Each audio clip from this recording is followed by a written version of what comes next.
Bonjour à tous, j'essaie de faire cette vidéo pour parler de la programmation, pour vous introduire à la programmation. Plusieurs personnes n'étaient pas mon cours de dimanche, et certains qui étaient au cours de dimanche n'ont pas bien compris. Donc, nous allons essayer de parler de programmation avec Python. La programmation, c'est quoi d'abord? Selon le texte, le document que vous envoyez, la programmation consiste à écrire des instructions que l'ordinateur peut exécuter. Ces instructions sont appelées codes et l'objectif principal est de créer des logiciels, d'automatiser des tâches ou de résoudre des problèmes à l'aide des ordinateurs. Donc, cette définition dit tout. Les instructions qu'on donne à un ordinateur, c'est ce qu'on appelle aussi les algorithmes avant qu'on les donne à un ordinateur. Les algorithmes sont les étapes qui servent à résoudre un problème. Les étapes qu'on suit pour résoudre un problème ou atteindre un objectif.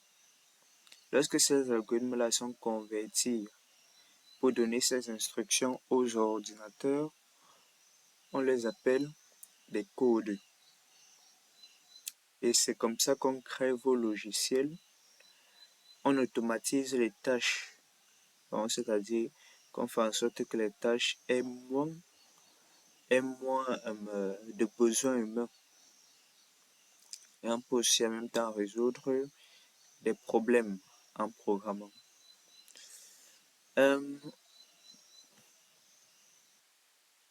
Et donc, comme on l'a dit dernièrement, la machine a sa propre langue, qui est une série de 0 et de 1. On l'appelle généralement en anglais machine language, ou langue de machine, je suppose en français. Et nous, les humains, nous avons notre propre langue, qui est appelée généralement natural language, la langue naturelle. La langue naturelle, il y a plusieurs. Ça inclut les choses comme l'anglais,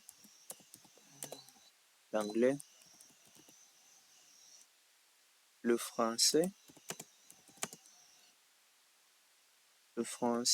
et plein d'autres. Le fait, c'est que quoi? La machine ne peut pas comprendre l'anglais ou le français. Il est limité à comprendre la langue sa propre langue. Voilà pourquoi il y a besoin de créer. Et il y a plusieurs langues naturelles. Il y a plus de 2000 juste langues de natifs africains. Donc, on ne peut pas créer des programmes qui vont convertir toutes ces langues naturelles en langue de machine. C'est pour cela que les informaticiens ont créé un type de langage qu'on appelle les langues de programmation. Les langues de programmation sont des langues qui peuvent être comprises par des humains facilement et qui peuvent être converties en langue de machine grâce à un compilateur comme le langage C qui utilise un compilateur ou un interprète comme le langage Python utilise un interprète.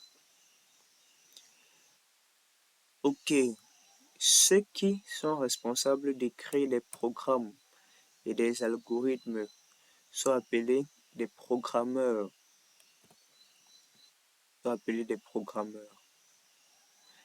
Ils convertissent un algorithme ou une série d'étapes, un algorithme, en langue de programmation.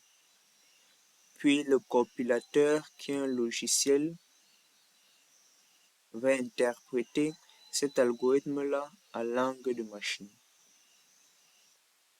Python utilise un interprète. Python, comme je l'ai dit dans le document, Python est un langage de programmation de haut niveau, facile à lire. C'est le plus facile à lire que je connais et largement utilisé pour le développement web.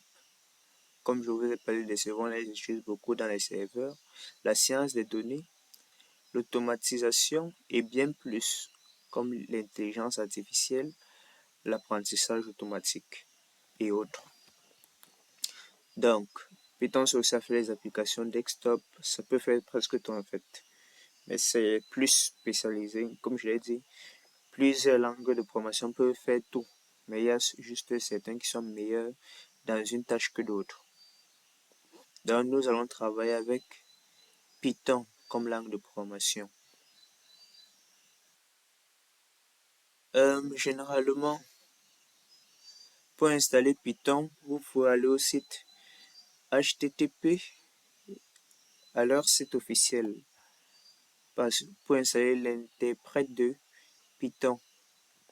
Vous pouvez aller à leur site officiel, vous tapez juste python.org, puis ça va vous mener directement au site officiel de Python, où vous pouvez télécharger l'interprète de Python. C'est indispensable pour programmer en Python dans un ordinateur. C'est indispensable.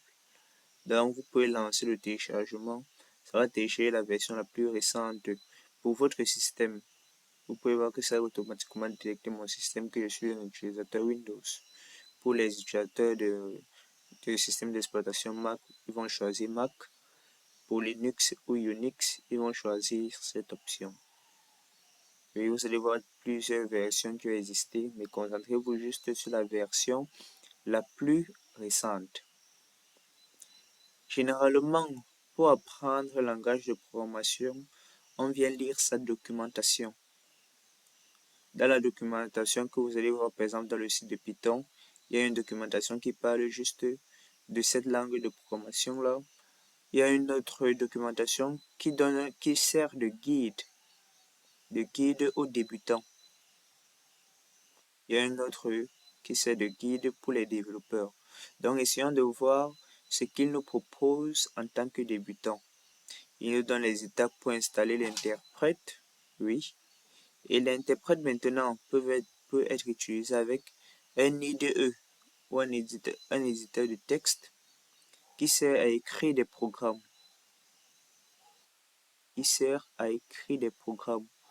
Le plus populaire, il y en a plusieurs.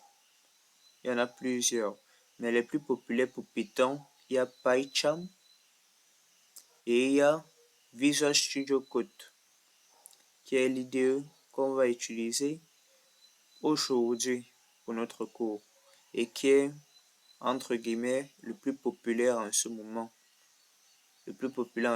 Surtout du fait qu'il peut être utilisé pour plusieurs langues de programmation. On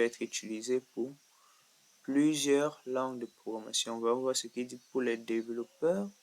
Le guide des développeurs, voilà. Ouais, ça c'est un peu plus, les codes un peu plus avancé, donc un débutant en informatique peut ne pas comprendre ce qui est dit. Maintenant sur les docs, c'est là que je crois que vous devez aller. Et bon, changeons de site. Vous pouvez aller taper juste Python sur Google. Oh, j'ai mal écrit. Mais bon, vous sélectionnez le premier site que vous allez voir. Et j'espère que vous avez tous installé Python pour ceux qui utilisent un ordinateur. Ceux qui n'utilisent pas d'ordinateur, qui utilisent le téléphone, vous pouvez télécharger l'application Dicoda.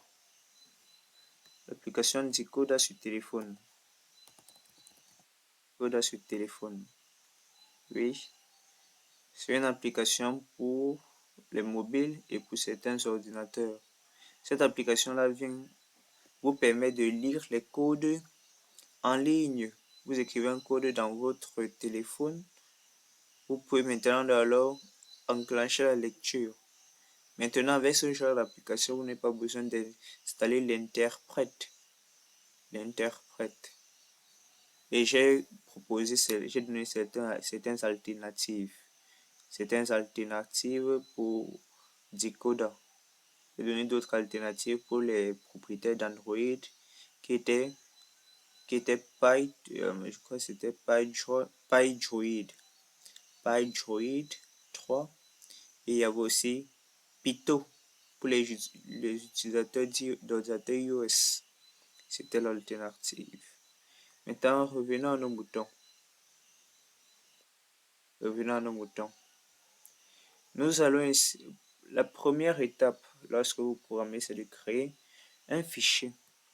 Le fichier peut avoir n'importe quel nom, mais il faut rester consistant.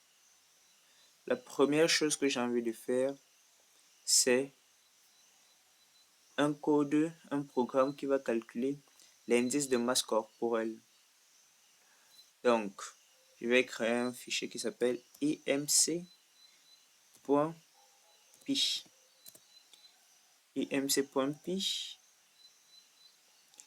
Ok, ça me dit en ce moment que le fichier existe déjà, imc.py. Donc, je peux mettre 2 pour dire que c'est la deuxième version de imc.py. Ok, toute langue naturelle ou de programmation ont leur propre vocabulaire. En langue informatique, le vocabulaire, oui, ils ont leur propre vocabulaire, qu'on appelle les mots-clés de cette langue. Les mots-clés de cette langue. Et ils ont leur propre grammaire, la façon dont ces mots sont combinés, qu'on peut appeler la syntaxe. On peut dire ou keywords pour les anglophones, et celui-ci là représente plus la syntaxe. Donc, en langue de programmation, on dit syntaxe pour dire la grammaire.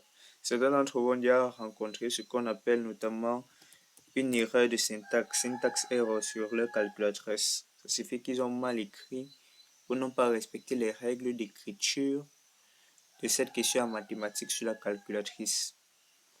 Et aussi, en parlant de type d'erreur, il y a l'erreur de syntaxe, l'erreur de syntaxe, tout comme il y a les erreurs de sémantique. Une erreur de syntaxe, si vous avez une erreur de syntaxe, ça signifie qu'il y a quelque chose que vous avez mal écrit ou bien mal assemblé avec d'autres termes.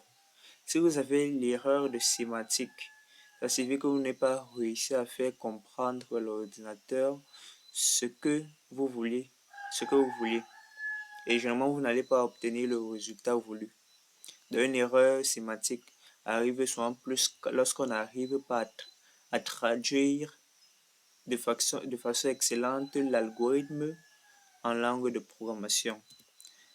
En parlant de Python, Python est particulier parce que Python prend beaucoup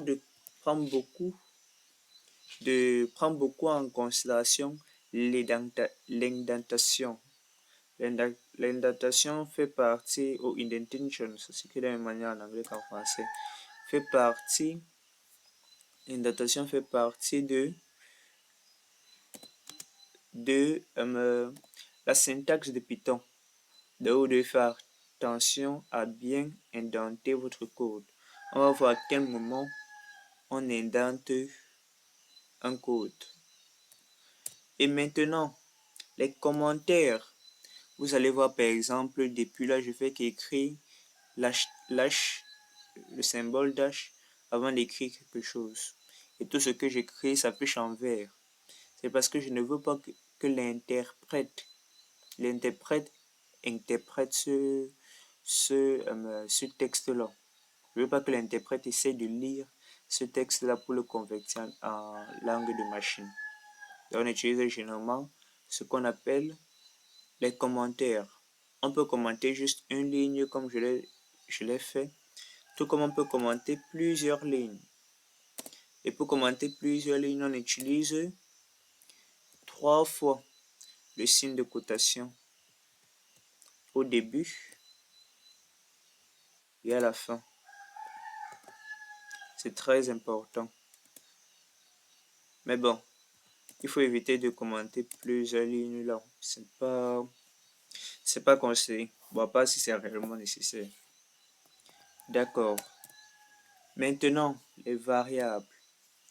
C'est quoi une variable? Comme on nous a appris en mathématiques, une variable est une valeur qui peut changer. C'est une valeur qui peut changer. Ça peut être modifié à autre chose. C'est un conteneur qui peut avoir... Donc, c'est un conteneur dont le contenu peut changer. Donc, nous avons aussi les constantes. Qu'est-ce que c'est qu'une constante? C'est une valeur qui ne peut pas changer au fil du temps. Donc, maintenant les valeurs, comme valeurs qu'avons-nous? Nous avons les nombres entiers. Les nombres entiers sont représentés par int en langue de programmation en général. Nous avons les nombres à virgule qui sont représentés par float en règle générale. Ce sont les types de variables de constantes possibles. En règle générale, nous avons str qui représente une chaîne de caractères ou un seul caractère. Ça peut être les lettres de l'alphabet, un nom qui est une série de caractères, ou même une série de caractères et de symboles. Mais faites attention. Ok, nous allons voir leurs utilisations tout à l'heure. Avant, on va parler de la dernière qui est un bool, le boolean. Ça, c'est une option qui peut être que ce soit vrai ou faux. Ok, maintenant nous allons prendre un exemple. Nous allons prendre un exemple. Si vous voyez cette autocomplétation, c'est à cause d'une IA qu'on appelle GitHub Copilot que j'utilise généralement pour écrire plus rapidement.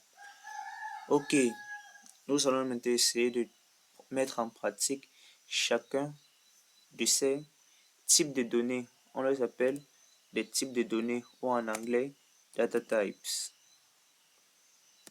Types de données. Ok, maintenant, pour votre nom, selon vous, qu'est-ce que vous allez créer? Vous allez utiliser pour créer un nom, pour créer même une variable en Python, vous n'avez pas besoin d'insister que c'est un nombre entier ou un float ou tout ça. Vous n'avez vraiment pas besoin d'insister. Je peux juste donner la variable nom, puis je dis que je m'appelle Alice par exemple, ou dans mon cas, c'est Madik. Oui, je peux juste donner mon nom. Et ça va reconnaître automatiquement que c'est un string, une série de caractères. Pareil, je peux directement donner mon âge. Ça va reconnaître automatiquement que c'est un nombre entier. Tout comme je peux donner ma taille. Ça va reconnaître automatiquement que c'est un nombre à virgule, que la variable taille est un nombre à virgule.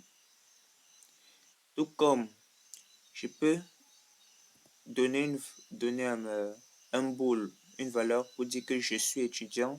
Est-il étudiant? Oui. Donc je crois que ça couvre les 4 types de données. Les 4 types de données. Oui.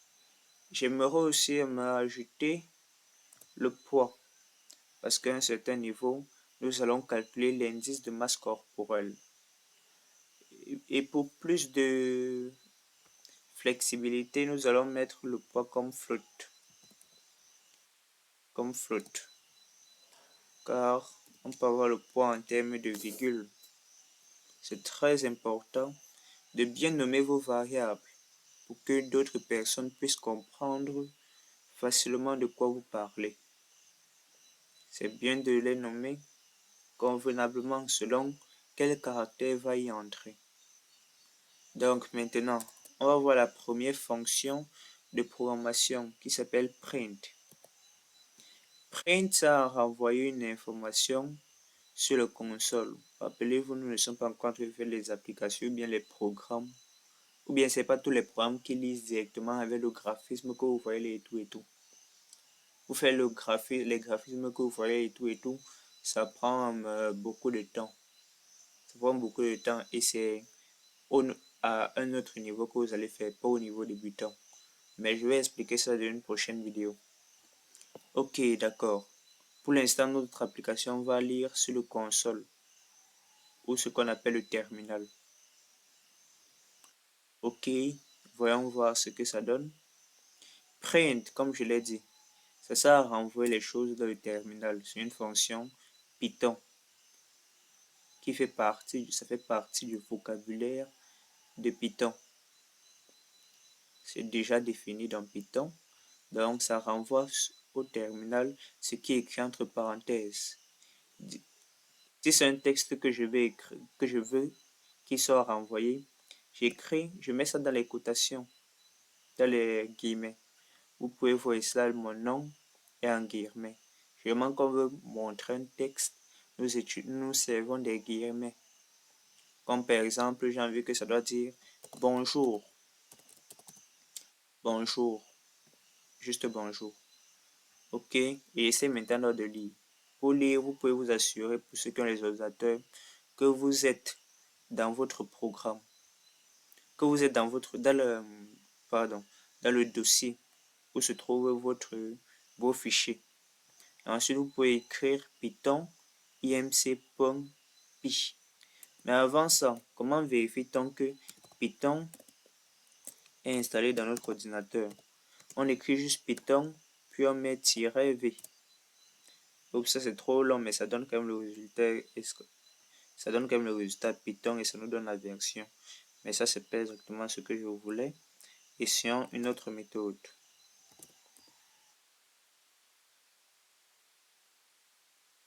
Ok, je vais une fois ouvrir notre terminal. Ok, essayons maintenant plutôt Python 2-version. Ok, ça c'est plus court. Donc, si vous mettez Python 1-v, ça va vous donner un long résultat avec des choses que vous n'allez pas comprendre. Donc, pour savoir si Python est installé dans votre ordinateur, vous pouvez taper sur le terminal Python 2-version. Ça va vous donner la version de Python qui est installée. Maintenant, ça c'est après avoir téléchargé, c'est-à-dire vous téléchargez du site officiel que je vous ai montré, puis vous installez. Et ensuite, maintenant, vous pouvez taper Python version pour savoir quelle version c'est. Pour installer, suivez juste les conseils qui sont sur leur site officiel. Ou, au cas où vous n'arrivez pas à suivre, vous pouvez faire une recherche vite fait sur YouTube. Il y a une tonne de tutoriels qui expliquent ça. Tout comme vous pouvez juste poser la question à une IA, comme ChatGPT et autres. Et pour utiliser un Python dans VS Code, comme je l'ai dit, VS Code peut prendre plein de langues, mais à condition d'avoir l'extension. Vous pouvez juste aller dans VS Code, vous partez sur l'extension, puis vous écrivez le nom de la langue de programmation que vous voulez installer, comme par exemple Python. Ça prend quelques temps pour chercher, ça dépend de votre connexion. Quand je tape maintenant Python, toutes les options vont s'afficher ici comme ça s'affiche en ce moment. Vous allez voir Python est déjà installé, c'est pour que le bouton installer ne s'affiche pas. Quand je pars Python, on peut voir installer, désactiver, désinstaller ou changer de version. Ok, si vous essayez d'installer une extension qui n'est pas installée, ça va vous montrer installer. Et là, il suffirait juste de cliquer pour installer ce que vous voulez. Ok, revenons à nos moutons. Donc, ok, nous n'avons pas lu le programme. Essayons maintenant de lire le programme. J'utilise CLS pour nettoyer mon terminal, pour effacer toutes les procédures d'en haut. Ok, je disais tantôt qu'on utilise Python IMC. N'oublions pas, nous utilisons IMC-2. Ça doit être écrit exactement -2. IMC-2. Ok, ça nous dit bonjour. parce que c'est ça qu'on a demandé que ça doit renvoyer. Nous pouvons effacer ce bonjour, comme je l'ai dit, pour renvoyer juste un numéro 5, par exemple. Et nous renvoyons 5. Comme je vous l'ai dit, les cotations, c'est pour les strings, chaîne de caractères. Mais vous n'avez pas besoin de cotations pour envoyer juste un numéro. Tant qu'il y a print et il y a la parenthèse, c'est bon. Vous pouvez directement renvoyer vos variables. N'oublions pas qu'en ce moment, la variable ici, là, ça ne lit plus non, mais ça lit magic avec les cotations. Je n'ai plus besoin de mettre, j'ai plus besoin de mettre les cotations avant de mettre le nom. Ok, essayons de lire maintenant. Ça dit magic. Pour envoyer plusieurs variables, vous pouvez juste les séparer par une virgule. On va renvoyer magic, âge, taille, poids et étudiant pour voir ce que ça donne. Ok, magic 21, 21, taille, poids et vrai. D'accord, ça c'était le premier pas. Maintenant le second pas, c'est comment fait-on pour assigner tout ça à un même élément.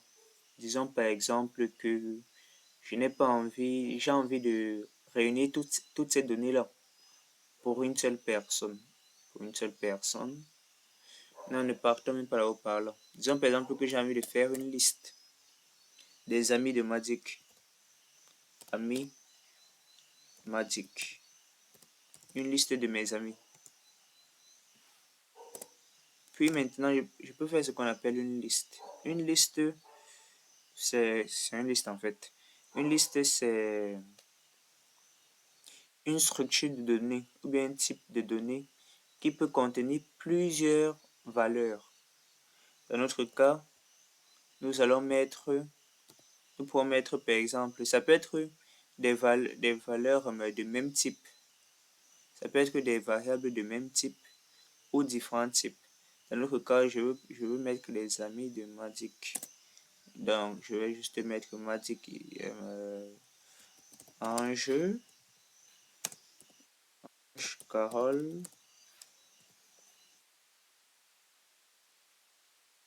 César.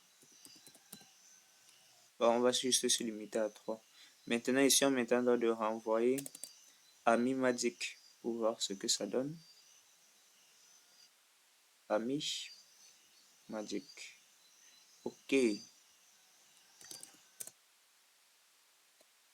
Ok, ça renvoie une liste de tous mes amis. Vous pouvez utiliser la liste pour plusieurs choses en fait. Pour plusieurs choses. On va voir comment on peut utiliser une liste. Comment on peut mieux utiliser une liste tout à l'heure. Mais disons juste que j'ai envie de renvoyer un ami à la fois. J'ai pas envie que ça doit me renvoyer en liste comme ça. Je vais vous expliquer comment on va faire cela. Pour l'instant, on va plutôt passer à la création d'un dictionnaire. C'est quoi un dictionnaire? Un dictionnaire est un type de données. On appelle ça les structures de données, hein, pour être plus précis. En anglais, c'est data structures. Data structures, structure de données.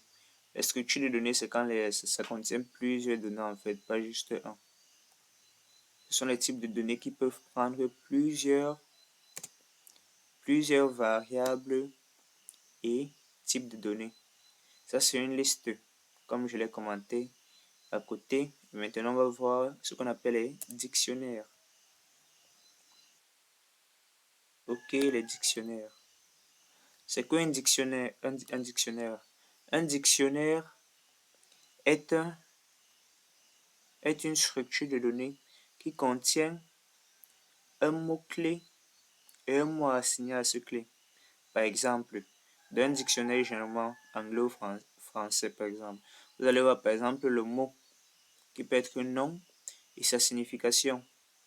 C'est le même principe dans un dictionnaire en langue de promotion. Il y a un mot qui est un mot-clé qu'on appelle, oui, c'est un mot-clé ou key, comme on aime le dire en anglais. Hop, ça, je peux enlever ça.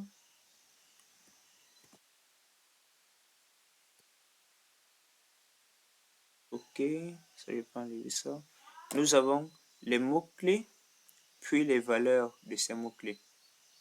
Les mots-clés sont généralement des caractères, vu que les mots-clés décident par exemple généralement de ce qui est, de ce qui prend à l'intérieur. Donc, par exemple, que nous voulons créer un dictionnaire d'étudiants, on peut donner le nom à cet étudiant. Alice, par exemple, on peut donner l'âge, 21 ans, est étudiant, vrai. Puis essayons maintenant de renvoyer Alice pour voir ce que ça donne. Print, c'est à afficher, comme je l'ai dit. Essayons de renvoyer Alice pour voir vite fait ce que ça donne. Ok, juste en renvoyant étudiant, ça va nous donner toutes les informations de l'étudiant qu'on a besoin. Son nom, Alice, son âge, 21 ans, est étudiant, vrai. Voyons voir maintenant. En programmation, nous avons déjà parlé des variables. Les variables peuvent changer avec le temps. Maintenant, parlons. Donc, ça veut dire que quoi? Qu'est-ce que ça veut dire le fait que ça peut changer avec le temps? Ça veut dire que si, ici en bas, disons ici en bas, je mets non. Rappelons-nous du nom qu'on avait ici en haut. Disons par exemple que je mets non étant César et que j'essaie maintenant de lire.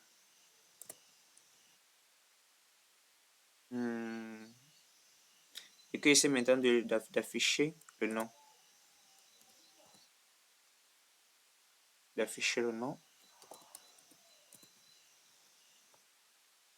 Ça va afficher le nom César, mais pas Madik.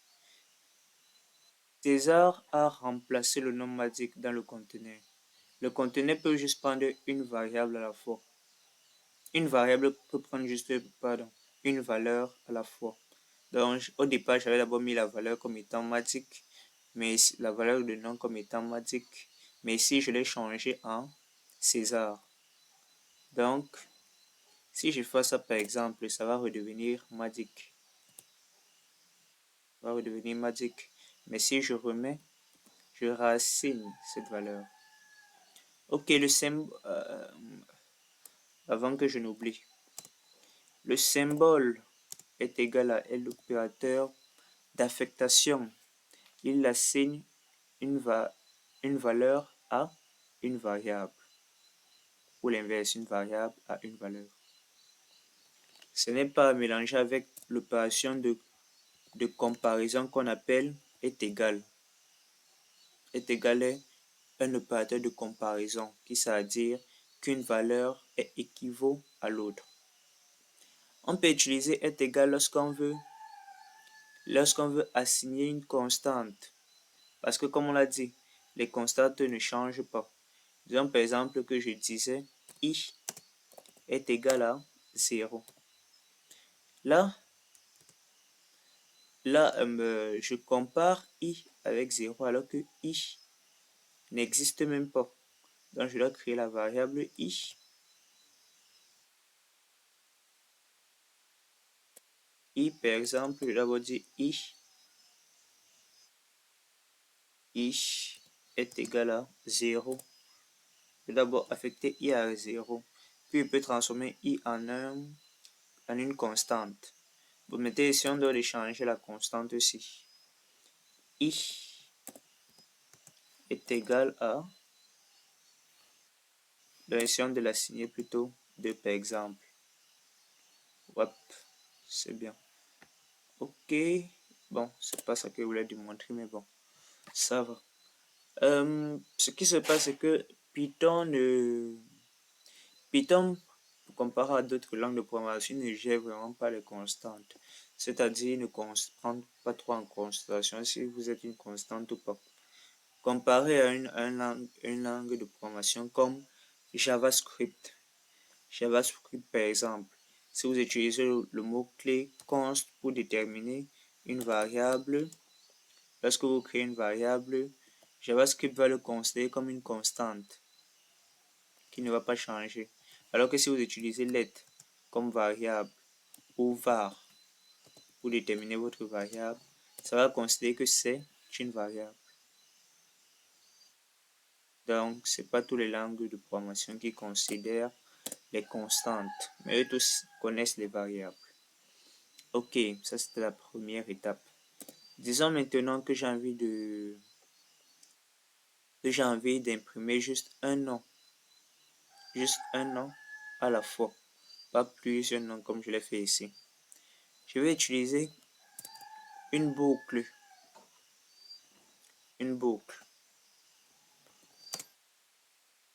On appelle ça les itérations. J'ai envie de faire quelque chose plusieurs fois, donc j'utilise une boucle. Il y a la boucle for, qui est l'une des plus populaires. For, pour. C'est une boucle qui s'exécute un nombre de fois précis. Dans ce que je peux dire pour ami, là, ami est le compteur qui va déterminer chaque chose pour chaque ami dans ami magique. Donc, ça va exécuter cette tâche pour chaque ami que j'ai. Pour chaque ami que j'ai, ça va imprimer l'ami. Qu'est-ce que ça va faire? Ça va partir dans cette liste où j'ai plusieurs amis. Puis, ça va essayer d'obtenir chaque ami. Premier ami Ange, ça va imprimer le nom de l'ami Ange. Deuxième ami Carole, ça va imprimer Carole. Troisième ami César. On voit ce que ça donne. Ok, voilà ça. On peut d'abord effacer ceux d'en haut si nous n'avons pas besoin de maintenant. Les commenter, pas besoin d'effacer, vu qu'on peut les réutiliser après. Juste pour s'assurer d'avoir moins de données sur notre terminal. Donc, vous voyez, ça renvoie chaque ami. Ange, Carole, César, séparément, il passe sous forme de liste. Nous pouvons faire la même chose pour envoyer un dictionnaire.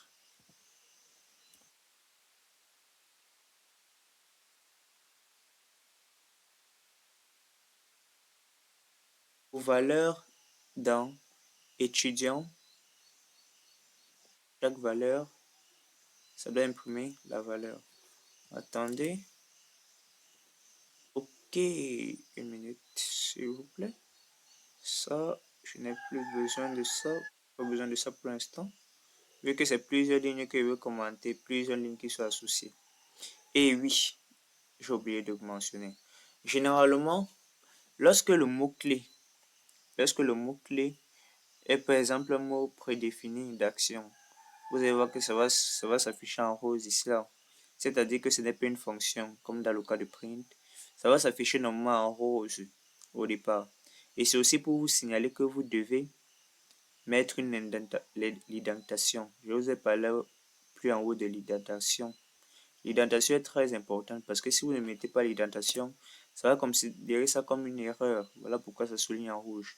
Donc à chaque fois que vous avez un mot-clé qui commence à violet, comme pour, on va voir d'autres, vous devez indenter. Ou bien qu'à la fin, une semi-colonne, vous devez indenter. Oui, généralement, quand ça commence à violer, ou bien, bon, on va plus dire quand ça finit généralement par une colonne, pas une semi-colonne, une colonne, vous devez indenter la suite. Et quand vous sortez de l'indentation, vous n'êtes plus dans la boucle. Ok, qu'est-ce que je voulais déjà faire? Je voulais commenter ça. Nous commentons plusieurs lignes qui sont en plus reliées, donc nous sommes obligés d'utiliser les trois cotations. Ok, question maintenant d'ordre. Ok, qu'est-ce que le code de cela fait? Rappelez-vous, nous avons dit que dans les dictionnaires, nous avons la valeur qui peut être traduite en anglais comme value et la clé qui peut être traduite en anglais key. En ce moment, ce code demande que pour chaque valeur dans, vous devez préciser que vous êtes en train de chercher les valeurs du dictionnaire. Ça, c'est un compteur qui détermine chaque item dans ce qui va suivre. Chaque item, chaque ami dans Amimatic. Donc, ça détermine juste les items dans ce qui va suivre. Mais dans notre cas, ça va pas, le fait qu'on a écrit que ce sont les valeurs, value, ne vont pas déterminer forcément que ça va prendre les valeurs du dictionnaire. Voilà pourquoi vous êtes obligé de préciser que ça va prendre les valeurs du dictionnaire. Disons par exemple que je mettais, au lieu de valeur, je mettais clé, keys. Clé veut dire keys en anglais. Comme je l'ai dit, Python ressemble plus aux langues naturelles, mais langue naturelle pour être plus précis à l'anglais. Donc, si je mets plutôt keys, ça va plutôt me donner les clés, le nom, l'âge et student, au lieu de me donner les valeurs. Donc, c'est comme ça que ça fonctionne. Essayons maintenant quelque chose de peu conventionnel. Ok, très peu conventionnel même.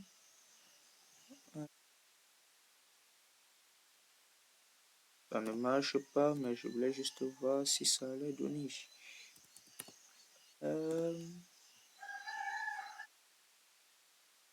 Ah oui, une erreur.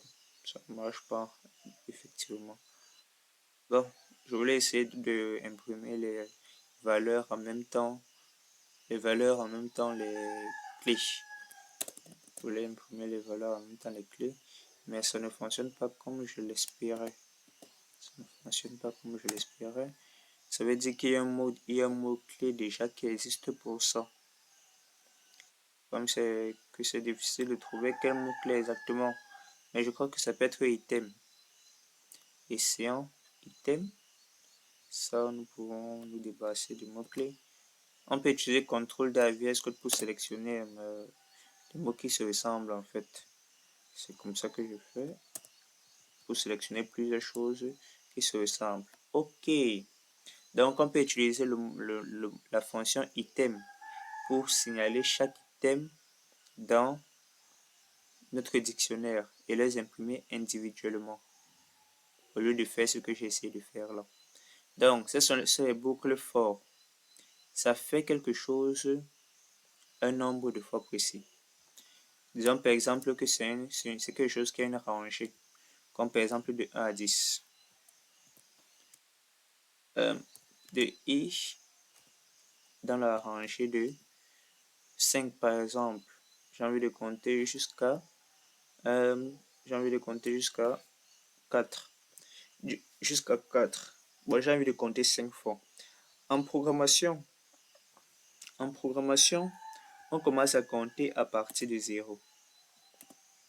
On commence à compter à partir de 0. Donc, ce que je suis en train de faire en réalité,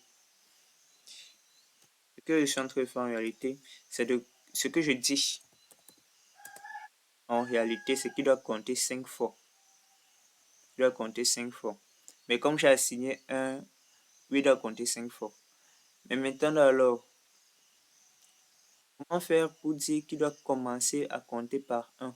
Je peux mettre 1 ici là pour déterminer à partir d'où il compte. Essayons de voir si ça marche. Oui, mais il n'est pas arrivé jusqu'à 5. Ok. Il n'est pas arrivé jusqu'à 5. Parce que ici, là, la valeur de là où il s'arrête est moins que ce qui est écrit. Si par exemple, je veux qu'il écrit plutôt jusqu'à 5, comme dans notre cas tout à l'heure, je vais plutôt dire qu'il écrit par 6. Je vais expliquer pourquoi. Ok, je vais dire qu'il écrit jusqu'à 6. Parce que rappelez-vous, en ce moment, vous donnez le numéro par lequel il compte. Le numéro par lequel il compte. Mais la deuxième valeur n'est pas le numéro de fin. C'est plutôt le nombre de fois qu'il va compter. Il va automatiquement commencer par compter par 0, même si 0 ne va pas s'afficher. Puis il va aller à 1, 2, 3, 4, 5. Ce qui fait 5 valeurs au lieu de 6 valeurs. Oui, 6 valeurs.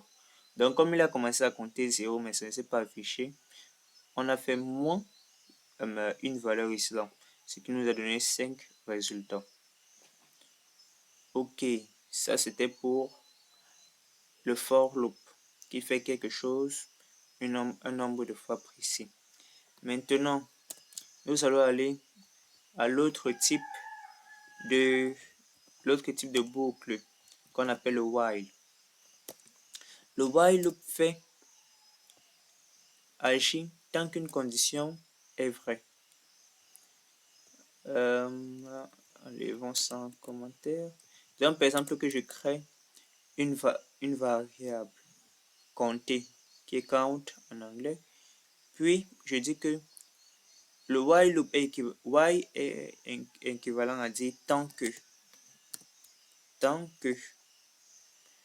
Tout comme je l'ai dit, for est équivalent à dire pour tel dans tel. Donc for, c'est à compter un nombre de fois précis. Un nombre de fois précis. Ici, par exemple, on va compter le nombre de fois qu'on a d'amis. Ici, on va compter, par exemple, on comptait 5 fois. Ici, on comptait 5 fois, par exemple, de 0 jusqu'à 4. Ici, maintenant, qu'est-ce qu'on veut? Le while loop, ça a compté tant qu'une condition est vraie, tant qu'une condition est respectée. Si, par exemple, je crée une variable qui s'appelle compter et que je dis tant que compter est moins que 5, ça imprime la valeur auquel nous sommes. Donc, au départ, ça veut dire que ça va commencer par afficher 0. Ensuite, je fais une condition je peux écrire cette ligne pour que la valeur de count change. Ça, c'est une valeur d'incrémentation. C'est comme pour dire count est égal à count plus 1. Ça, c'est juste une abréviation. On va écrire ça en complet pour que vous voyez ce que ça donne. On met count, on dit est égal count. Donc, count est égal à count plus 1. Donc, par exemple, que count, au départ, il est 0, par exemple. Mais maintenant, ici, la count ne représente pas 0, mais plutôt une variable qui sera assignée à la fin. On dit que la variable est égale à, donc ça sera racine à le 0 qu'on a toujours, qu'on n'a pas encore changé, plus 1. Donc, ce qui fait que à la première, on nettoie le terminal. Et ça fait ça 2 fois parce que nous avons cette ligne. Obligé de l'effacer, mais bon. Je peux aussi juste le commenter comme les autres. Je le mets en commentaire. Ok, maintenant, essayons. Ok. Qu'est-ce qui se passe? Au début, notre condition count est égale à 0. Et nous avons dit que tant que count est moins que 5, ça doit faire ce qui est en bas. Maintenant, qu'est-ce qui est en bas? La première des choses, c'est d'afficher la valeur de count. C'est pour ça qu'on commence à 0, parce qu'au départ, la valeur de count est de 0. Elle n'a pas changé. Maintenant, nous changeons la valeur de count dans notre code en assignant count à count plus 1, c'est-à-dire la valeur au-dessus, qui est 1. Puis on le fait plusieurs fois jusqu'à ce que la valeur de count arrête d'être moins que 5, mais serait égale à 5. Rappelez-vous, on affiche ça tant que c'est moins que 5. Mais maintenant, à ce niveau-ci, ça sera à ce niveau-ci là, après cette 5e itération, count est égal à 5.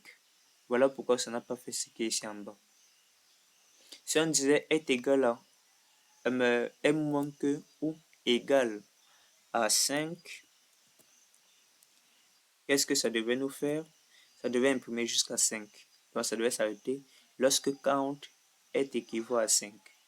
On peut même aller plus loin et dire que ça ne s'arrête pas tant que count est égal à 5.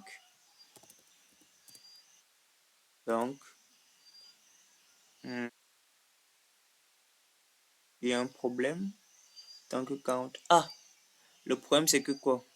Quand j'ai mis est égal, j'ai décidé que count n'allait pas changer, que count et 5 étaient une même chose.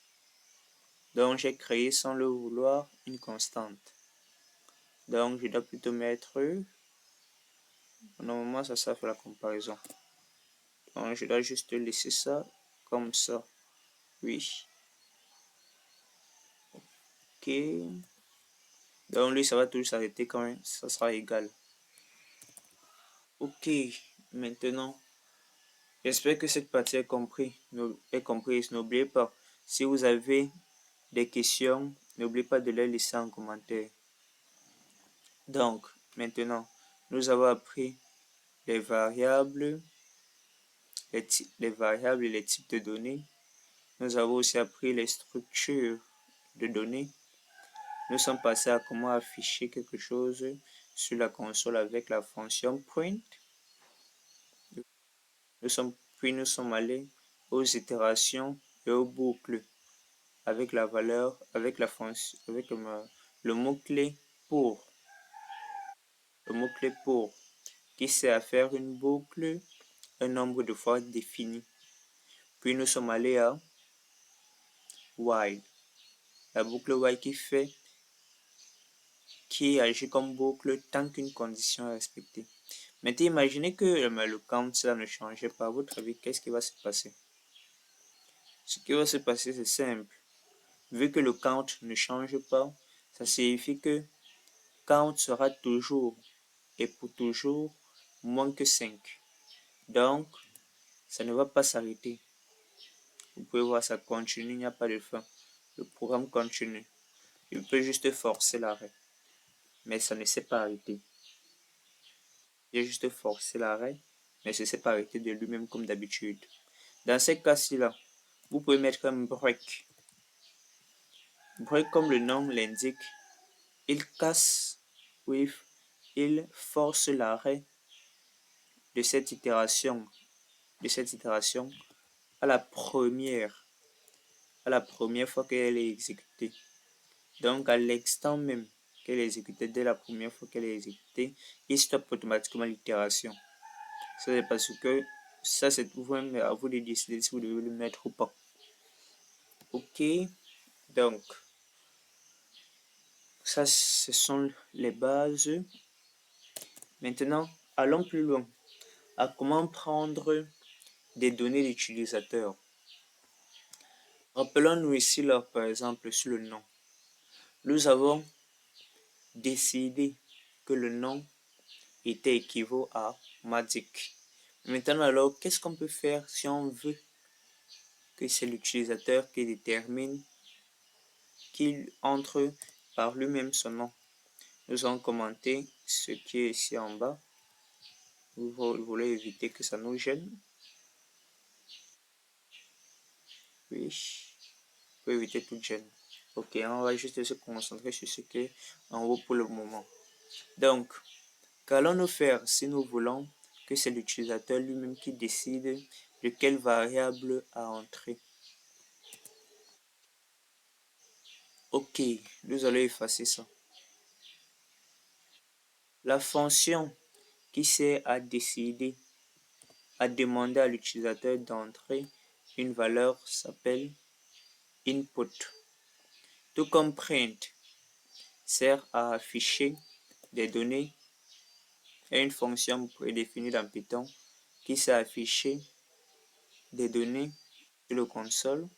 Input sert à prendre les données sur le console. Quand vous mettez input, vous mettez entre parenthèses une question pour préciser à l'utilisateur quel genre de données vous voulez. Entrez votre nom. Entrez votre nom. Puis, qu'est-ce que ça va faire? Nous allons juste afficher le nom ici là pour que vous voyez bien ce qui va en résulter. Entrez votre nom. Donc, la fonction va demander à l'utilisateur d'entrer son nom. Si même Magic comme dans mon cas, ça va renvoyer le nom en tant que Magic. Mais maintenant, ça a un défaut. Le défaut, c'est que quoi? Je n'ai pas précisé de type de données que cette fonction va prendre. Donc, l'utilisateur peut mettre n'importe quoi. Il peut juste mettre comme nom 14. Il peut juste le faire. Mais vu que nous ne sommes pas dans un animé ou un manga, ce n'est pas possible d'avoir un nom qui soit juste un nombre entier. Donc, pour convertir l'entrée de l'utilisateur à un caractère, nous allons mettre entre le mot-clé str. Vous vous en souvenez, j'espère.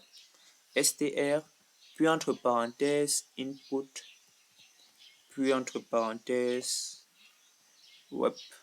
Donc, le mot-clé qui va déterminer quel est le type de données, puis input, puis ce qu'on va mettre à l'intérieur. Donc maintenant, si je mets 14, ça va toujours envoyer 14 parce que quoi? N'oublions pas que ma string, c'est pour une chaîne de caractères. Donc, c'est pas le meilleur exemple qui soit. Un meilleur exemple sera avec l'âge. Disons par exemple que je mets int pour l'âge, puis je demande à l'utilisateur input. Input veut dire entrée. Input entre votre âge et votre âge. Ok, maintenant, ici en mettant de relire. Input entre ton nom, Magic. Input entre ton âge. Disons par exemple que je mets aussi Ange. Ça nous donne une erreur. Ça nous donne une erreur parce que Ange n'est pas valide en tant que nombre entier. C'est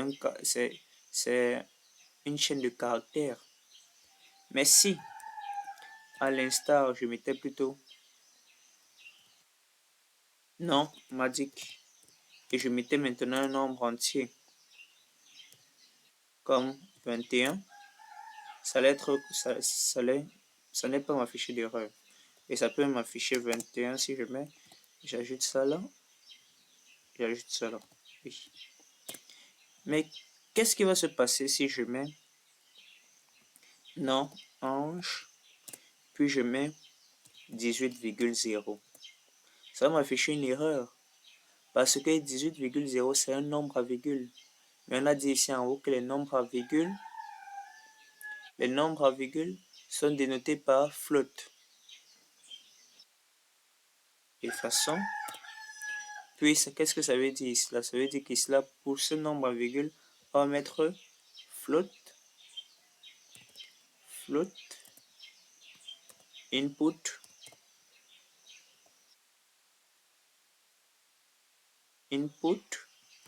puis entrez votre taille.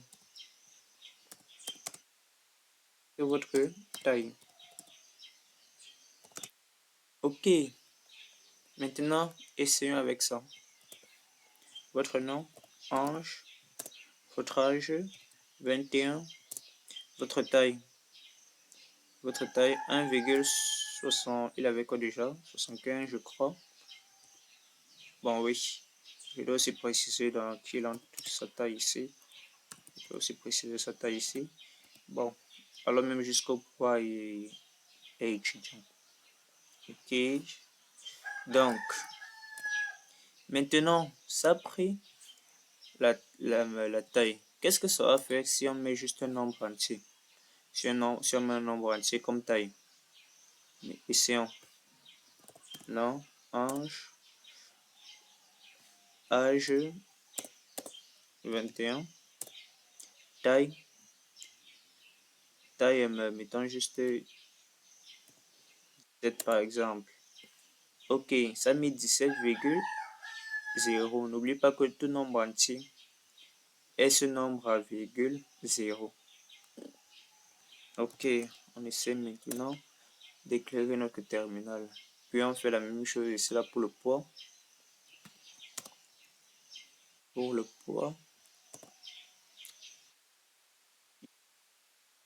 Ici là maintenant, nous devons faire la même chose pour la taille. Pour student et étudiant.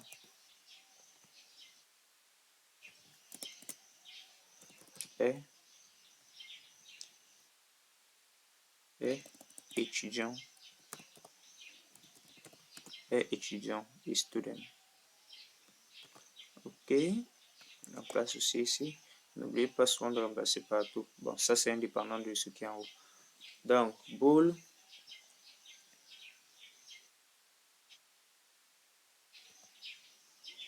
Maintenant, bool ne marche pas comme ça. Contrairement à une idée reçue. Bool ne marche pas du tout comme ça. Si je fais ça, je mets êtes-vous étudiant?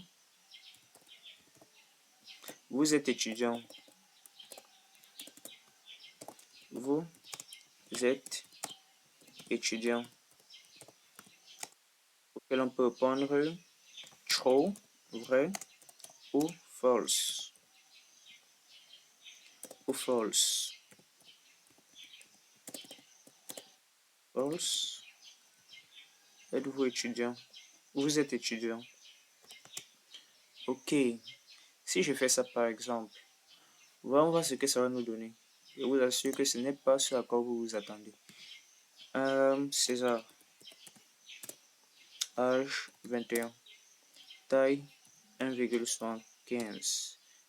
Poids. Oh, je n'ai pas écrit poids ici. Bon, j'écris juste poids pour ne pas oublier plus tard. Poids 50.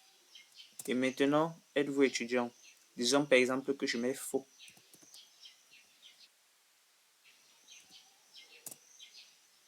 Ça va renvoyer vrai. Ça renvoie vrai. Réessayons maintenant. J'ai mis faux dans ce cas-ci. Réessayons maintenant pour voir ce que ça donne. Si je mets vrai, César, 1,78, 60, vrai, true, ça me donne toujours vrai. Donc, contrairement à une idée reçue, quoi, qu'est-ce qui se passe? Boule, à chaque fois que vous initialisez quelque chose comme boule, quelque chose qui n'est pas précis en fait, comme boule, ça initialise toujours ça à vrai. Parce que ça considère que ce que vous avez dit à l'intérieur est en général vrai. À part si vous dites que boule est en lui-même faux. Donc, qu'est-ce qu'il faut faire dans ces cas-là? Dans ces cas-là, qu'est-ce qu'il faut faire? On peut, tout qu'on fait, juste dire input ça, vous êtes étudiant, vrai ou faux. Puis maintenant ici là, en bas on peut dire étudiant. On peut créer notre variable étudiant, tout comme on peut me dire est étudiant, même toujours le même est étudiant. Puis on dit maintenant est étudiant est égal à étudiant est égal à, qu'est-ce qu'il peut même dire? Bon, qu'est-ce qu'il peut dire? Est égal à, déjà, qu'est-ce qu'il peut dire? Donnez-moi une minute, j'essaie de voir la référence, juste, je vais de voir une référence que j'ai faite hier. Oui, bon, c'est pas la même chose. Bon, où en étais-je? Oui, j'étais ici. Étudiant est égal à est étudiant. Est étudiant est égal à est étudiant. Si est étudiant est vrai. Oui, c'est ça. Je crois. Donc, si la personne a écrit vrai, qu'il est étudiant, est étudiant maintenant sera assigné à vrai. Mais au contraire, si est étudiant n'est pas égal à est étudiant, ça sera écrit faux. On peut essayer maintenant. Je crois que ça c'est correct. Non. En âge 12, taille 1,75, poids 75, est étudiant. True. Ça nous donne vrai. Maintenant, essayons dans le cas où c'est faux. Ok. Non, on dit que mais pour ne pas être étudiant, il faut avoir au moins 25 ans. Normalement, 75 fois mettons false. Mais maintenant faux. Vous voyez. Mais mais disons par exemple que vous avez plutôt mis vous avez mis, ça va juste marcher à chaque fois que vous aurez à chaque fois que vous n'aurez pas vrai ici. Donc c'est pas la meilleure chose à faire.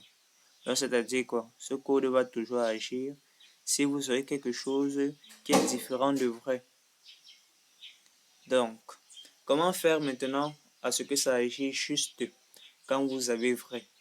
Nous allons créer une condition. Les conditions sont, c'est une ligne de code qui agit seulement si une chose est vraie. Si une chose est vraie. On va maintenant mettre if, par exemple. On utilise la condition, le mot-clé if, qui veut dire si. Si est étudiant. Si est étudiant est égal à est étudiant est égal à vrai, true. Qu'est-ce que ça fait?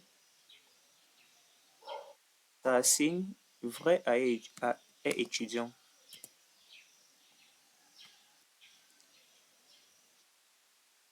J'ai oublié les colonnes ici. Puis maintenant, à contrario,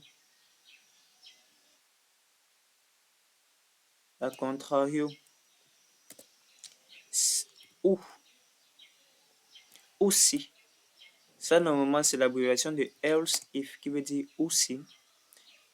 On abrège ça en Python à elif. Elif. Ou si est étudiant est égal à faux, false. Qu'est-ce qu'on va écrire dans ce cas? Nous allons écrire est étudiant est faux. Maintenant, ou maintenant, c'est ce qui arrive en dernière position, c'est-à-dire lorsque on n'a plus d'alternative. Voilà pourquoi il n'a pas besoin de prendre de conditions. Ou dire à l'utilisateur que l'entrée de l'étudiant n'est pas valide. L'entrée étudiant n'est pas valide. N'est pas validé. Ok. Voyons voir ce que ça donne. Non, magique. H 12 ans, taille 1,75, poids 50, est étudiant. Oh, false. Maintenant, c'est écrit false. Vous ne voyez pas la différence ici. Ici, maintenant, on écrit quelque chose qui n'est pas false. On écrit les bêtises, en fait, à ce niveau-là.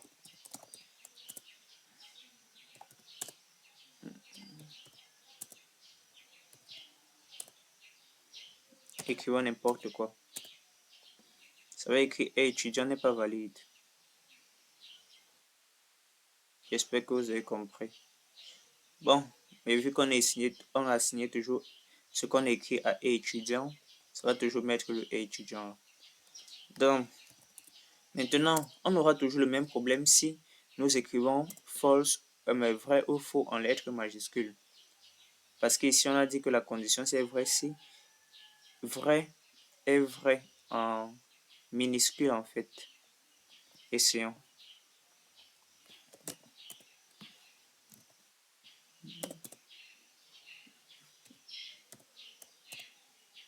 Juste pour aller plus vite. Donc maintenant, je mets vrai en majuscule. Ça va dire que vrai n'est pas valide. Comment faire en sorte pour que même si l'utilisateur met vrai en majuscule, cela doit toujours être considéré comme étant valide. Pour ça, on doit convertir son entrée en minuscule. Donc, peu importe quelle entrée, on convertit en minuscule. Il y a une fonction string heap qui prend la valeur de la chaîne. Puis maintenant, il y a une autre fonction qui s'appelle lower qui convertit ce qui est écrit en minuscule. Essayons.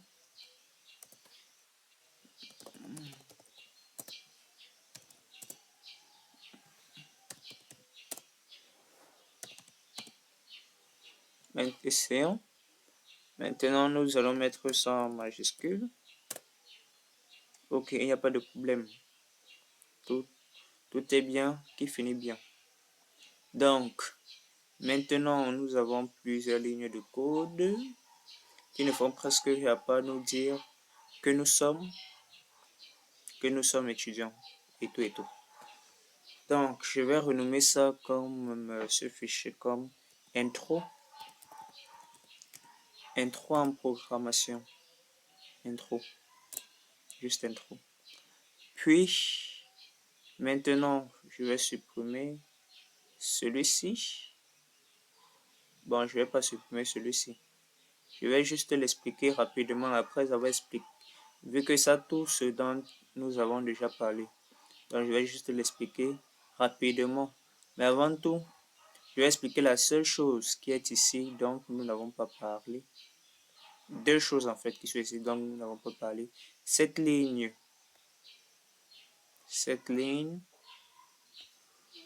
et celle-ci. Je vais expliquer exactement ce que ça en faisant une démonstration vite fait. Et les autres. Mais avant tout, bon, allons-y directement. Ok. Bon, ce que vous avez vu, c'était une fonction. Une fonction, c'est quoi une fonction? Une fonction, un bloc de code qui peut être réutilisé. C'est un bloc de code qui peut être réutilisé. En Python, pour définir une fonction, on utilise le mot-clé def, qui veut dire définir une fonction en fait, puis suivi du nom de la fonction. Je mets ceci là juste en commentaire. Def, faites attention, ça doit être en minuscule. Def, suivi du nom de fonction, suivi d'une parenthèse et d'une colonne. Ça, c'est la structure de base. Mais si vous voulez mettre les paramètres à l'intérieur de votre fonction, vous pouvez faire... Bon, on essaie d'abord de voir juste comme ça. Écrire une fonction qui va juste dire bonjour. Appelons-la bonjour. On va afficher juste bonjour sur le terminal. Bonjour. Puis maintenant, ça c'est la première étape. Je dis ce que la fonction va faire. Et ensuite, je peux appeler la fonction. Pour appeler la fonction, vous écrivez le nom de la fonction. Puis, dans notre cas, vu que la fonction ne prend aucune variable, on met juste les parenthèses. Bonjour, parenthèse. Donc, si on lit, il y a mis une erreur. À quel niveau il y a une erreur? Ah, je suis dans le mauvais fichier déjà. Déjà, j'ai lu le mauvais fichier. J'ai lu Python IMC que j'ai supprimé. Python 2 que j'ai supprimé. J'ai plutôt renommé ça intro. Donc, j'utilise plutôt intro.py.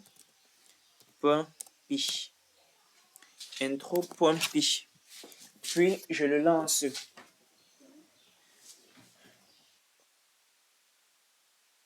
Puis, je lance. Ça nous demande d'écrire notre nom. Bon, j'ai oublié de commenter cette partie-là. Puis, j'ai vraiment oublié de commenter cette partie-là, désolé. Mais bon, ça nous dit bonjour. Ça nous dit bonjour. Ça, on va d'abord commenter tout ça. On va commenter tout ça pour que ça ne nous dérange pas. Pour gagner le temps. Nous n'avons pas besoin de ça, nous sommes ici à ce niveau.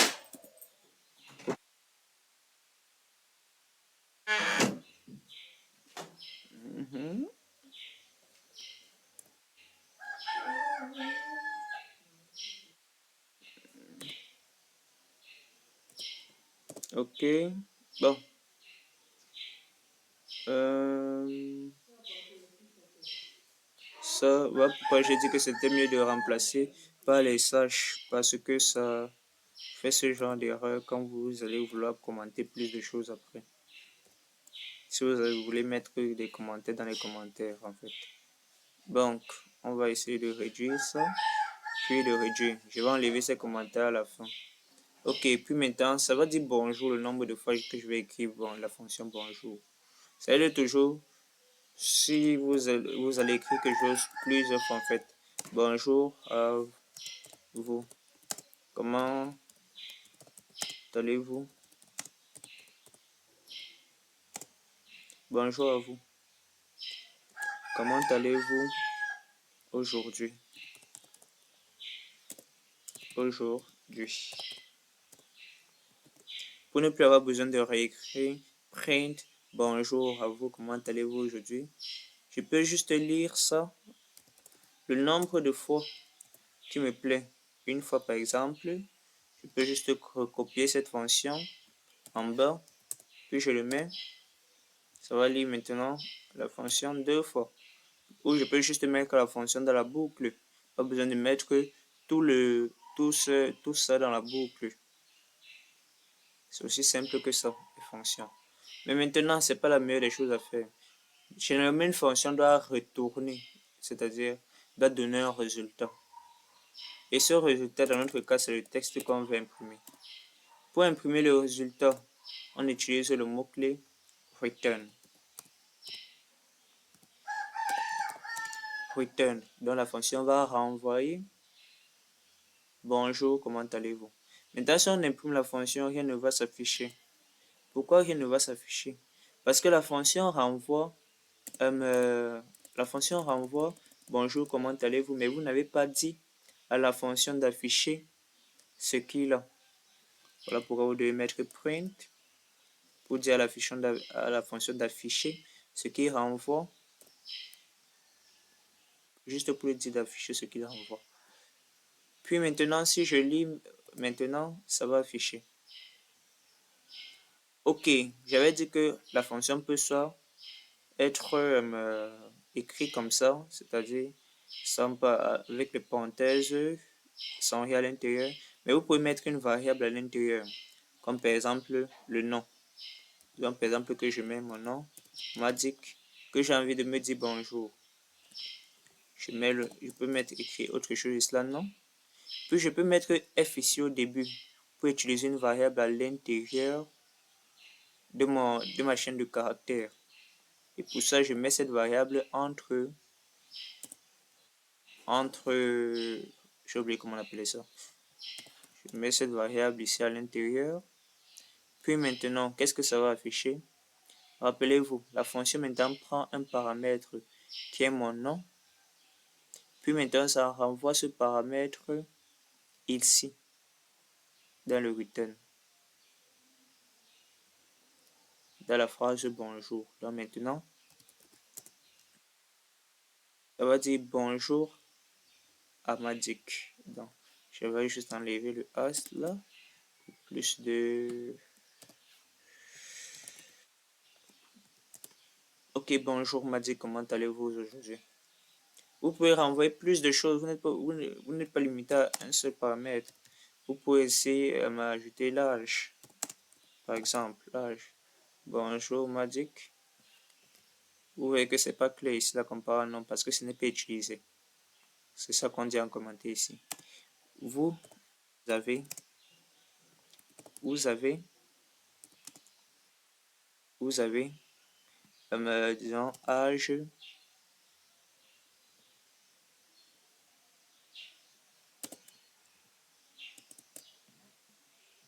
vous avez âge 1. Ok. Maintenant, bonjour Madik, vous avez 21 ans. Ok, c'est juste la seule chose qu'il y a dans dans ces deux codes en fait, dont nous n'avons pas parlé. Les fonctions, ça par exemple, ça c'est une fonction que j'ai créée qui prend plusieurs paramètres et qui fait une série de choses. Vous pouvez mettre qu'une série de choses à l'intérieur de cette fonction. Ok, on va expliquer donc ce code. Attendez, je vois que le code qui va vous donner plus de flexibilité. Bon, nous allons expliquer l'autre code, mais cette partie-ci aussi. Expliquons d'abord cette partie. Cette partie, c'est nous essayons de calculer une fonction, de déterminer si une année est bissectile. Les années qui sont bissectiles en général, nous savons que ce sont des années qui peuvent être divisées par 4 sans reste. Et maintenant, l'opérateur qui sert à déterminer le reste, je ne sais plus comment on appelle ça en anglais, mais ça s'appelle le modulo. Et c'est représenté en parenthèse, généralement en mathématiques. Donc, je crée une fonction qui va prendre une variable qui est l'année. Puis maintenant, je dis si l'année. Je mets ici entre parenthèses parce que je vais utiliser les opérateurs de logique. J'ai oublié de parler de ça. Les opérateurs de logique AND, qui est et, ou OR, qui est ou. Ça sert à combiner les conditions. Sont utilisés pour combiner les conditions, comme on a dit ici là.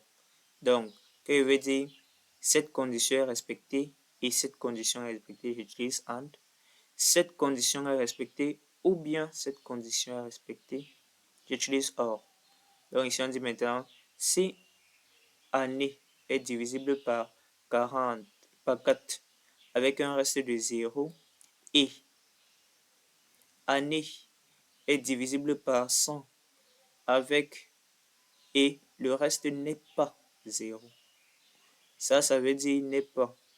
Ça, c'est le signe de comparaison pour dire est égal. Ça, c'est le signe de comparaison pour dire n'est pas égal. Ok, n'est pas égal à 0. C'est que l'année est bissectile. Ou si c'est divisible par 400. Parce que dans ce cas, ce sera 0 ici est égal à 0. Donc, on est obligé de dire ou. Si c'est divisible par 400, l'année est bissectile. Donc, ça va nous renvoyer l'année 2020 est bissectile. Ça va nous renvoyer vrai. Mais bon, à contrario, ou si l'année n'est pas bissectile, donc si cette condition est fausse, ça va nous renvoyer l'année n'est pas bissectile, puis ça va nous renvoyer faux. Rappelons-nous que nous sommes dans une fonction, voilà pourquoi on veut renvoyer quelque chose. Bien que ce ne soit pas obligatoire, mais c'est meilleur. Une fonction généralement doit renvoyer quelque chose. Donc ici, on peut prendre l'année chez l'utilisateur. L'année chez l'utilisateur, on peut la mettre ici. À année, on peut prendre la variable année chez un utilisateur. On la met ici. Puis on vérifie si c'est une année bissectile ou non. Essayons de mettre le reste, tout ce qui est au-dessus là en commentaire pour pouvoir lire ce qui est en bas sans avoir besoin de lire toutes ces histoires là. Ok, bon, ici maintenant le fichier s'appelle imc.py. Ok, combien il y a encore imc.py. D'où vient cette question aussi? J'essaie un peu de relire. Je ne vois pas pourquoi on me pose cette question. Combien de personnes voulez-vous saisir? Vu que combien de personnes voulez-vous saisir normalement en commentaire? Hein? Il est normalement mis en commentaire.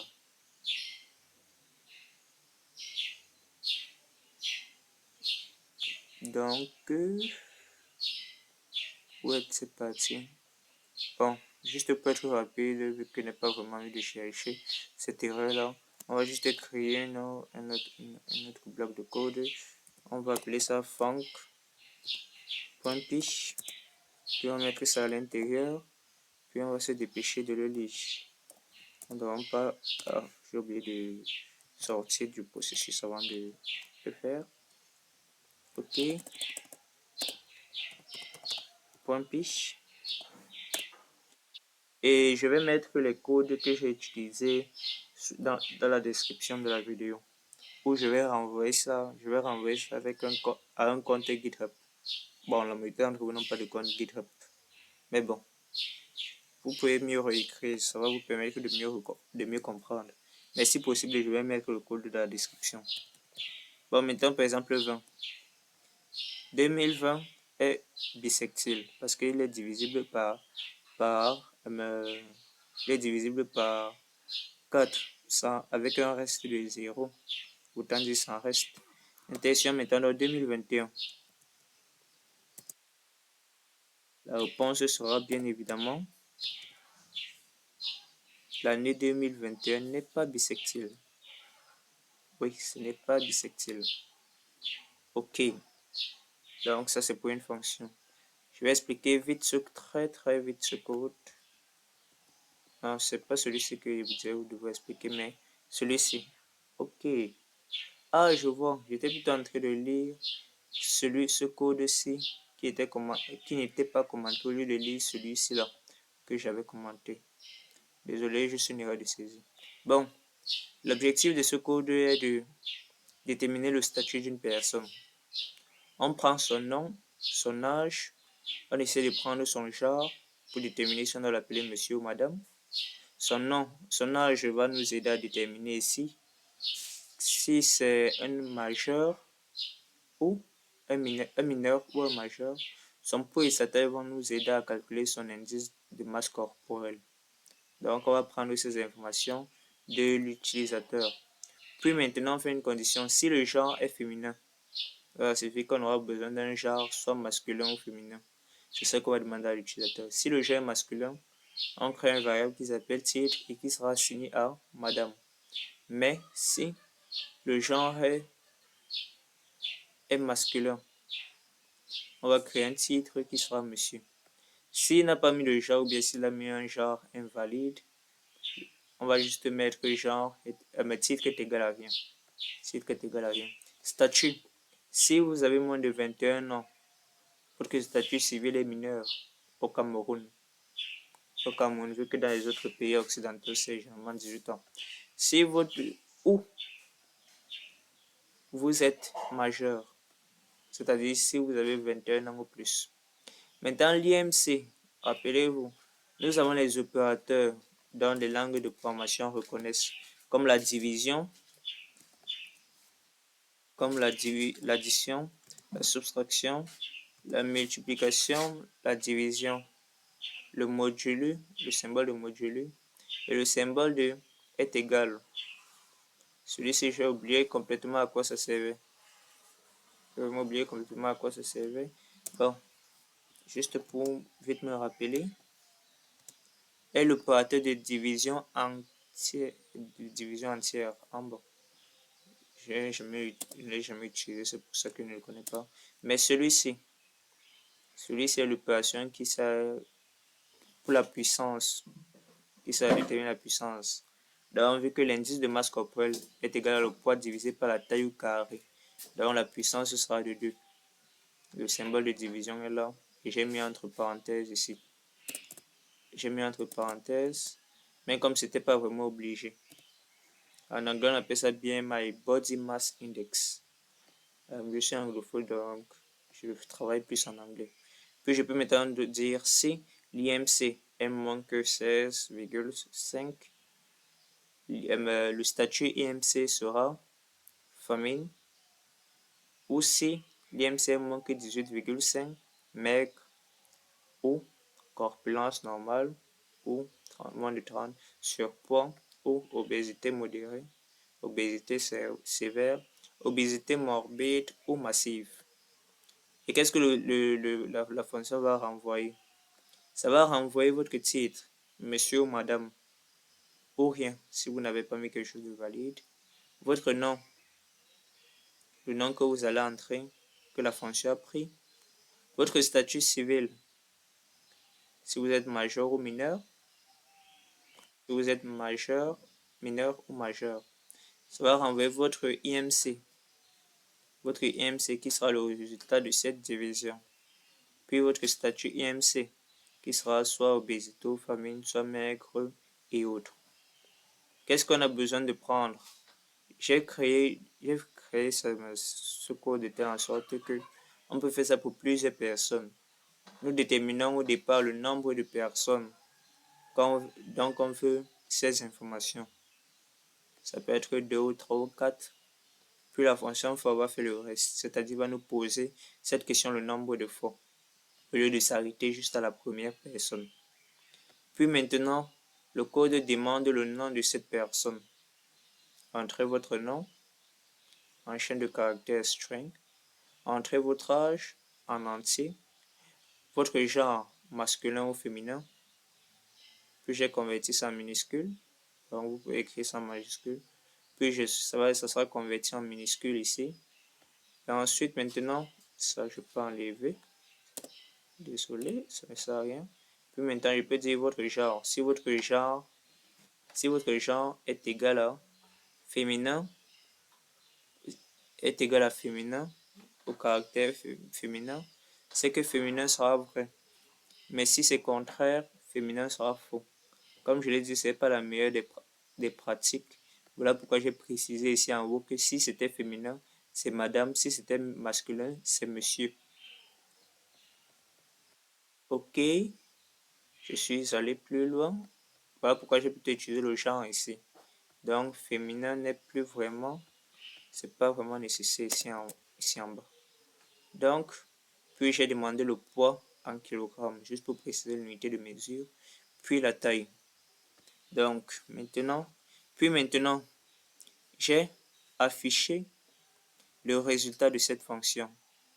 C'est-à-dire après avoir entré le nom, l'âge, le genre, le poids et la taille de cette personne, ça va faire tous ces processus-là, puis ça va nous renvoyer ces informations.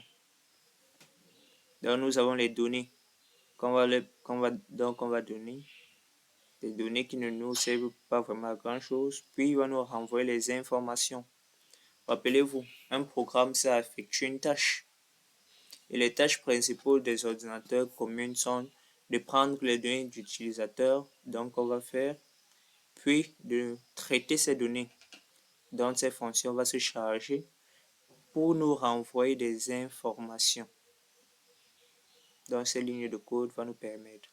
Ok, essayons voir de lire cette partie. Désolé si la vidéo est longue, il y a beaucoup de choses à expliquer, je devais aller un peu plus en détail. N'oubliez pas de liker la vidéo si possible et de commenter en cas de question. Je vais faire d'autres vidéos similaires. Donc, vous pouvez rester connecté à cette chaîne. Vous pouvez souscrire à cette chaîne. Ok, imc.py. Combien de personnes voulez-vous saisir? Mettons 2. Ok, entrez le nom. Magic. Entrez l'âge 21. Genre masculin.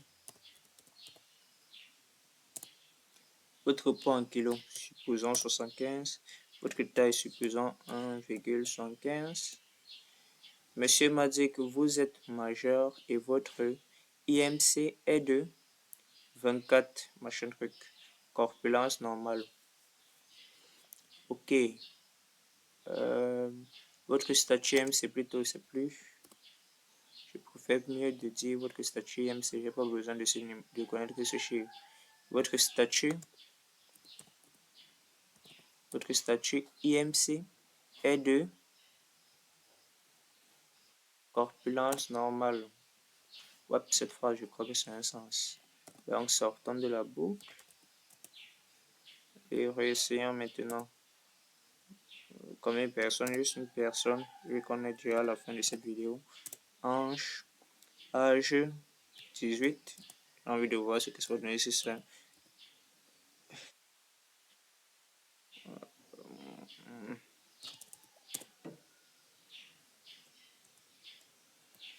Disons par exemple une personne.